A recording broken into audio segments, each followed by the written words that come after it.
दोस्तों, हम चाहे कितना भी आलीशान मकान बना लें, अगर उसमें रहने वालों में प्रेम नहीं तो उस मकान को हम घर कभी नहीं बना सकते। परंतु अगर हम एक छोटी सी झोपड़ी में रहते हैं और उस झोपड़ी के अंदर रहने वालों में प्रेम है, स्नेह है, आत्मीयता है, तो वो झोपड़ी भी किसी महल से कम नहीं होती। रिश्ते जोड़ना बहुत आसान होता है, परंतु उन रिश्तों को निभाना बहुत मुश्किल होता है। अगर हाथ की पांचों उंगलियां अपनी अपनी अकड़ में खड़ी रहेंगी तो ये कभी आपस में मिल ही नहीं सकती। एक छोटी सी कहानी जो बहुत कुछ कहती है। एक शहर में दो भाई रहते थे। माता पिता का निधन हो चुका था। बड़ा भाई नीचे वाले फ्लोर पर रहता था और छोटा वाला भाई ऊपर वाले फ्लोर पर।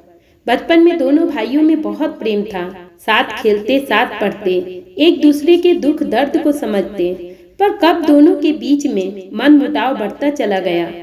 छोटी छोटी बातों पर एक दूसरे से उलझ जाते, एक दूसरे में सिर्फ बुराइयां ही नजर आने लगी। बड़ा भाई जल्दी ऑफिस जाता और शाम में जल्दी घर आ जाता, पर छोटा वाला भाई देर से ऑफिस जाता और देर से घर आता था। इसलिए नीचे जब बड़े भाई की गाड़ी लगती थी तो उसके पीछे छोटे वाले भाई की गाड़ी लगती थी। बड़ा भाई सुबह ऑफिस जाने के टाइम पर गाड़ी हटाने के लिए नीचे से आवाजें लगाता तो छोटे भाई को गुस्सा आता कि बड़े भैया परेशान कर देते हैं।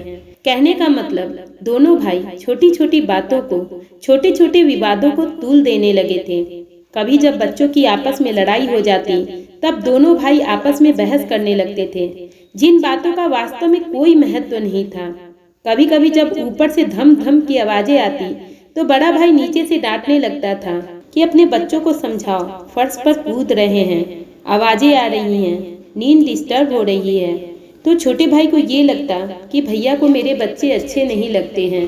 एक दिन अचानक ऐसा कुछ हुआ जिससे छोटे भाई की सोच ही बदल गई, और जहां एक भाई ने अपनी सोच बदली वहां दोनों भाइयों में फिर से वही प्यार हो गया। हुआ कुछ ऐसा कि एक बार कुछ लड़के त्योहार का चंदा लेने बड़े भाई के पास आए। छोटा भाई ऊपर अपनी बालकनी में खड़ा उन लड़कों को देख रहा था। जब बड़े भाई ने पैसे उन लड़कों को दे दिए तब वो लड़के बाहर से जो सीढ़ी बनी थी ऊपर के फ्लोर पर जाने के लिए, उससे ऊपर चंदा लेने चढ़ने लगे। तब बड़े भाई ने आवाज देकर कहा, रुको, ऊपर कहाँ जा रहे हो? तुम्हें चंदा मिल तो गया, ऊपर और नीचे एक ही घर है। वो जो लाइन बड़े भाई ने कही कि ऊपर और नीचे एक ही घर है, वो छोटे भाई के दिल को छू गई। वो लड़के तो चले गए कि एक ही घर है, पर छोटे भाई के दिल ने ये कहना शुरू किया कि मैं भैया को अपने से दूर माने बैठा था, मैं तो इस घर को दो माने बैठा था, पर भैया तो आज भी इसे एक ही घर मानते हैं। उस दिन के बाद से छोटे भाई ने अपने बच्चों को यह समझाना शुरू किया कि फर्श पर ज्यादा मस्ती मत किया करो, नीचे गार्जियन रहते हैं, उन्हें डिस्टरबेंस होती है, आवाज मत किया करो, घर के बड़े सो रहे हैं।